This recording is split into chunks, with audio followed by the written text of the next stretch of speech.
All right, welcome everybody. Episode number 3. So, thinking about what to discuss tonight, a couple of things are on my mind, and it actually is kind of crazy because it stems from my son last night. It was like, "Hey, Dad," and he asked my wife, "Hey, can we watch a movie tonight?" And so he turned on a movie, Ford versus Ferrari. Man, there's so many leadership principles in there, but one that I've been thinking about that's been on my mind for a while is being honest with the people around you. Oftentimes, um, what ends up happening is we sit it down on a one-on-one with our kids or even with a direct report, and oftentimes we don't want to give them all the details, either because we were in a meeting prior and they said, "Hey, keep this confidential," or we as parents think, "Hey, maybe we shouldn't tell this to our kids." But oftentimes, one of the companies that I was at had a slogan or a principle that they lived by, which was turn on the lights. You might know the company, but the story behind this company was it was actually Zillow. They had this idea that, hey, they wanted to turn on the lights just because real estate, the way that it works is it's very much, hey, you go to the MLS, you see values, or you can go and create this as an agent. You can go create this for your clients, basically a login to where they can go search on the MLS for criteria that they specifically want to buy a house. And this is the way that it always was until Zillow came around and they said, no, let's turn on the lights to values of everything, which is why this estimate was created and everything. And so one of the principles of this in the company was turn on the lights, which is let's actually give our direct reports. Let's give the company more information. But that means we also have to hold them accountable, meaning, hey, inside the company, we're going to basically tell you everything. But that doesn't mean you can go post this on social media or go be vocal about it, which, hey, I understand that for certain reasons because it was a publicly traded company. And so they trusted their employees, which anybody you talk to that has worked at Zillow says, hey, this is one of the best companies I've ever worked for. And a lot of it has to do with that culture of there's nobody in the dark. And so what's fascinating is the movie, when we turned it on last night, it's been a while since I had seen it. And the way that the movie portrays it is that Ford, the company itself, wasn't about that. They didn't want to say much. It was, hey, come up with new ideas, come to us, you're going to be rewarded. But then there was not really a lot of communication happening other than that. Even as the movie progressed, the character who plays Cheryl Kelby um, uh, basically was put in charge of this racing team, but had to deal with corporate. And a lot of times he would have to go through 5, 6, 7, 8 people until he could actually talk to Henry Ford II. This is, again, how it was portrayed in the movie. But it made me sit back and think a lot of times of what are we doing as direct reports, or what are we doing for our direct reports? Are we sitting back and just saying, you know what? Well, I'll give you some story, but I'm not going to tell you the whole story. And so what then transpires as time progresses is whatever happens in the company, positive or negative. A lot of times, the people in the company are left in the dark. They don't know exactly what's going on, or everything's a shock to them in a company meeting where it's like, wait, what are we doing? And so something that I've always held high in my group or my part of the company, the culture that I've always created is that of turning on the lights. I'm not afraid to talk about things. Um, Obviously, there is some sensitivity around some items where you do have to be careful.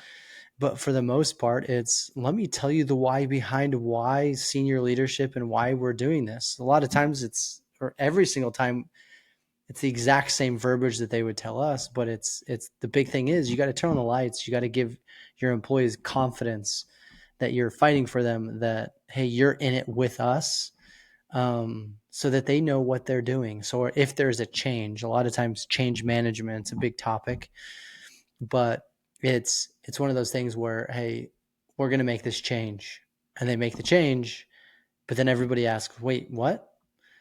A lot of times that happens. You leave a meeting, and then there's more meetings to talk to those individuals, to ask questions of like, hey, do you have any questions about this change? But if you have a culture of turning on the lights, every single thing that you speak up about, there's little to no change management needed, because, oh, okay, this is the why behind it. This is what we're doing. We were prepared for this. We knew things like this were going on. We just needed to take this direction because of X, Y, and Z. And a lot of people in those situations, the anxiety decreases, and the change isn't much of a change, more than, hey, you're keeping me along for the ride. You're updating me here and there. And so it's one of those things that I love more than anything else is communication. I know that in my previous podcast, we've talked about communication, but communication is key with everybody in the organization. And being able to turn on the lights to things within the organization so that everybody can build trust. Because I think that's where trust is lost, is when there's very little and you're just carrying them along, carrot and stick like. It's like, hey, we're doing this, we're doing this. Oh, just kidding, we're not doing this. Now we're doing this, we're doing this. That's the biggest thing. And one of the things too is that I haven't touched on yet. Speaking of Zillow, of a company that I worked for, one of the big things that we talked about in management is that it was like a statistic. I think it was 65-70% of first time managers oftentimes would fail. And a lot of it that has to do with, do you really know what management is? Do you want to be a people manager? Do you want to stay an individual contributor? I think that's the biggest hurdle, is an individual contributor becoming a people manager. The whole mindset has to shift, because you're less worried about yourself. You're thinking more of, hey, everybody below me gets the credit, I don't.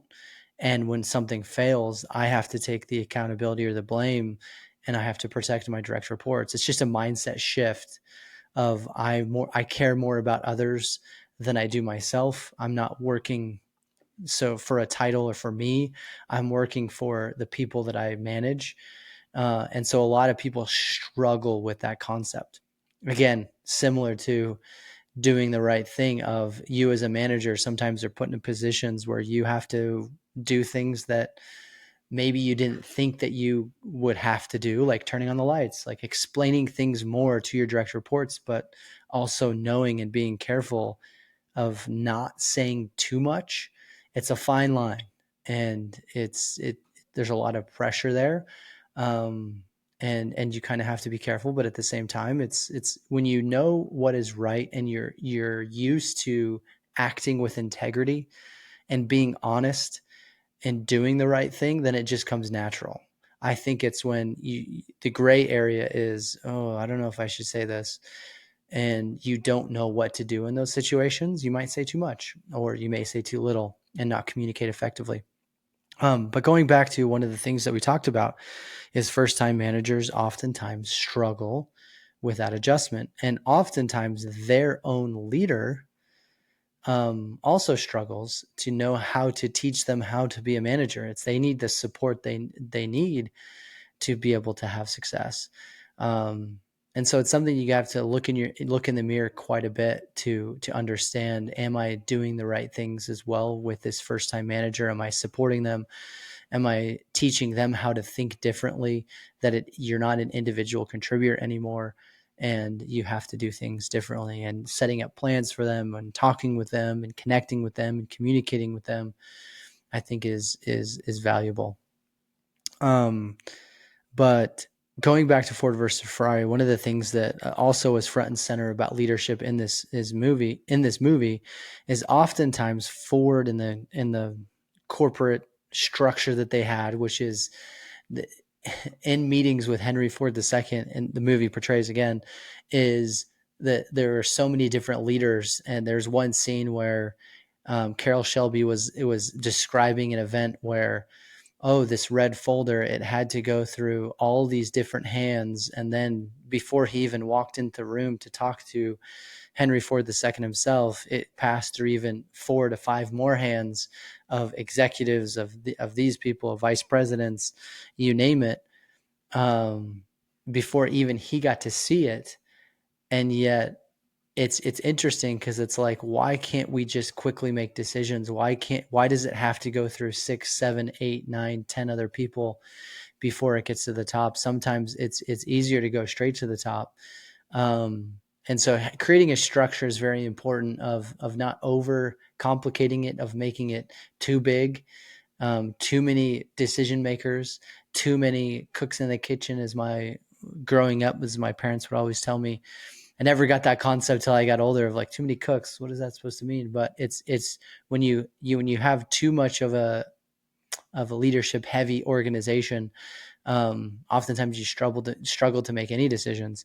And you kind of see that throughout this movie. It's like there's one individual specifically that wanted to continue to put himself in between Henry Ford II and Carroll Shelby, and it kept being a disaster. But then Carroll Shelby himself kept communicating with his direct report, which was the best racer that Ford could get to win Le Mans, in Ken Miles. So it was fascinating because just the relationship there, yes, they were friends, but he wasn't afraid to be honest.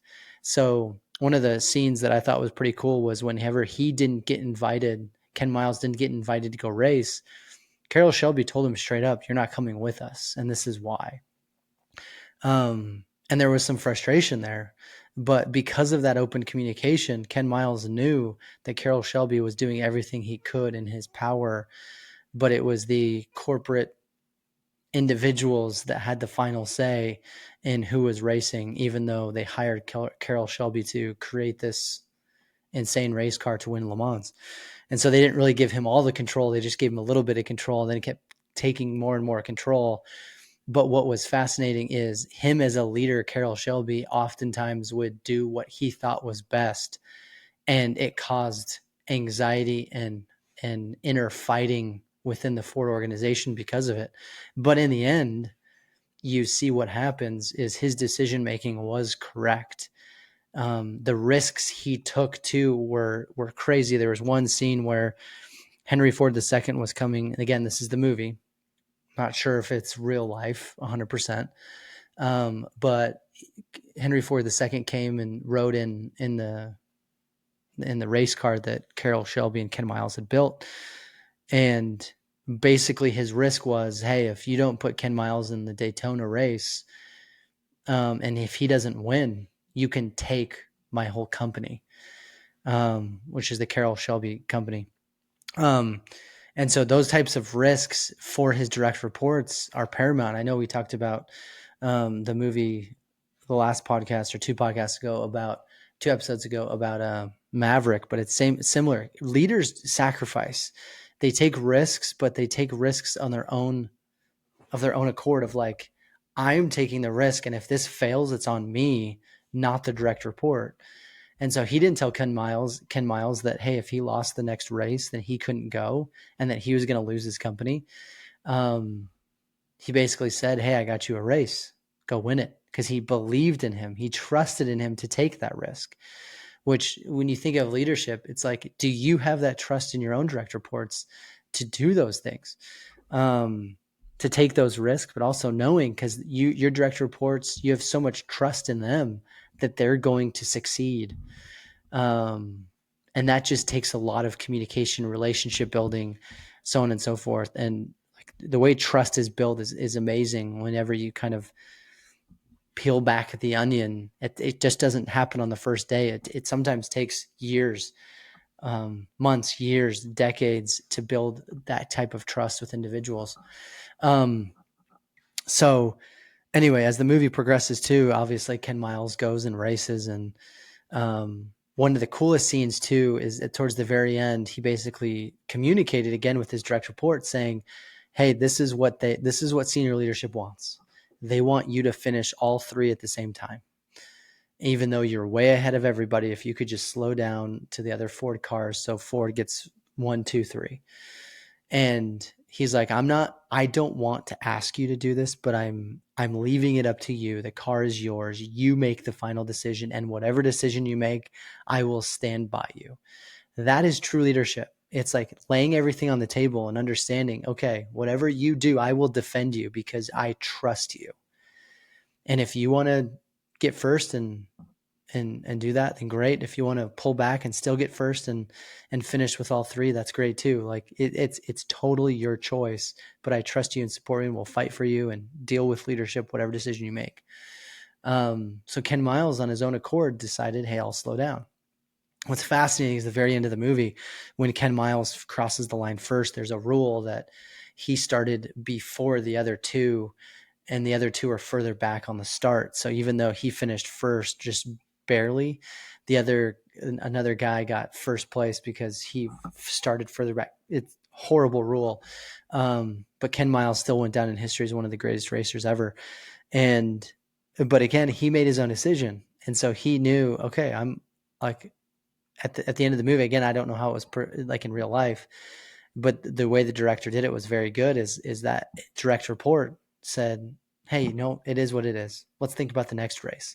Let's think about the next 3 races, the next vehicle that we can build together. And the trust was just there that they both knew. It's like, hey, whatever, I didn't get first, but we built something amazing, and it changed racing forever. The last thing I want to talk about tonight has to do with, oftentimes we need to think about, as leaders, take a step back and think to ourselves, are we the right leader? And it's a very humble thing to do as leaders, but it's the truth. When things aren't going to plan, sometimes a change needs to be made. And are we willing to look at ourselves to see, do we need to change? Is there something I need to do different? I'll take the greatest example right now in today is, I love sports, and so this is a perfect example, is the UCLA football team. Again, might be too early to say this 100%, but just given 2 games, I will give this example because I think it resonates really well with leadership. So UCLA started out, I think, 0-4. They hadn't won a game. And so the head coach thought, you know what? Maybe it's us as leaders. Maybe there's something wrong because we have talent. It's like in any sport, like a big school like UCLA, you got talent. It's not like you don't have any talent. And he thought, you know, I need to change our offensive coordinator. Maybe the wrong leader is in place. So he puts in a different offensive coordinator, and they immediately upset Penn State. It's an awesome offensive night. And then the next game, they win again and beat Michigan. And so oftentimes, I take this as a perfect example. A lot of times at companies, we start to think to ourselves, we're not hitting our goals. We're not hitting our profit goals. We're not hitting our sales goals. Whatever it may be, we're not hitting. Do I have the right leadership in place to carry this company forward? Are we making the right decisions? Or are leaders getting the best out of their direct reports? Are they teaching them? Are they trusting them? Are they building trust? Are they building this culture that we need to be successful? Sometimes it does mean that we have to make changes. Maybe it's a change like that where you bring in a new offensive coordinator to call plays differently. Same talent, but now they're winning games. Now their offense is actually doing something against 2 pretty good teams. Penn State, actually, who just fired their coach, but then Michigan, who was a top 15 team. And so they said, you know, we're going to make the change and look at the difference. So sometimes we might have a team that's struggling. Maybe the culture isn't great. Maybe a lot of people are leaving. Maybe they're quitting. Maybe there's not, the culture just isn't set up there. Sometimes we think, well, we just need to keep hiring more people.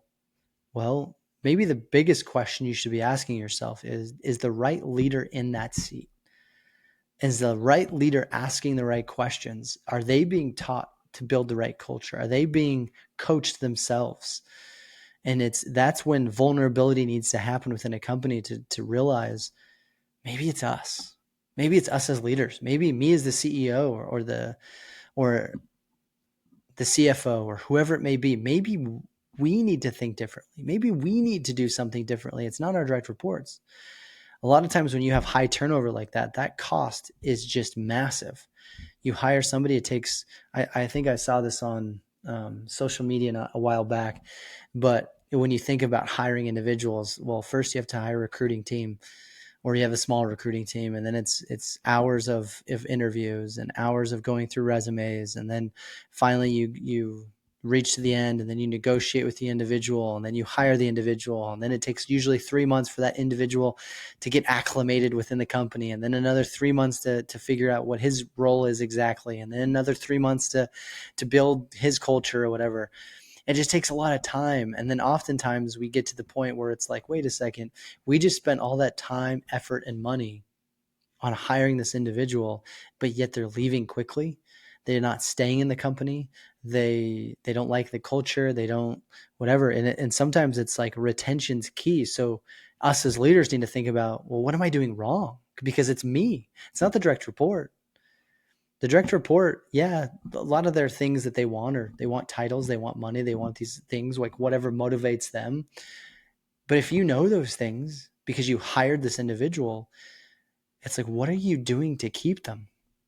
What are you doing differently? And so that's why I love sports, is because sports is like a very good analogy of like, sometimes leadership is wrong. Like, you have the same talent, you just put in a new offensive coordinator, or defensive coordinator. They start calling plays a little differently or a little different scheme. Sometimes it changes the whole trajectory of a team and of a culture. And so I think that's paramount, is oftentimes leaders need to look at themselves first. Don't look at the direct reports. Don't look at your hiring. You've gone through a lot, and a lot of people, different people have interviewed. It's a lot of times, 9 times out of 10, the leader sitting in a seat, or the CEO sitting in a seat, or a CFO, or a vice president, or a director, or whoever it may be, a first-time people manager even, might be saying the wrong things or not being taught how to manage correctly, whatever it may be. And so to close tonight, I want everyone to think about that, is, what am I doing today to be a better leader, and to think, if there's something going on, is it me? 2, am I turning on the lights and communicating effectively? Am I doing that to help my direct reports? Even if you are a manager managing managers, or a manager managing direct reports, what are we doing to build trust? Are we communicating the right things to them and communicating effectively? I think those are the big important things, that we have to do those things to be better. But also in our own homes, it starts there too, as fathers, as husbands, as wives or spouses, or whoever's listening. It's important to understand that our kids need that same communication. Our kids can take a lot. They be understanding certain things is paramount. And us turning on the lights to them, but also thinking of us. If our kids are acting a certain way, us as parents, are we doing the right thing? Maybe we need to change something a little bit. Be humble enough to listen to them and meet them where they are. I think those are the important things. But anyway, I appreciate everyone listening. Again, if you like these, keep listening. I'm going to try to, during the week, every day, release something. Maybe some days it's 10 minutes, 15, 20, 30 minutes, just depends. But I hope everybody enjoys this and learns something from it. Appreciate it. Thanks.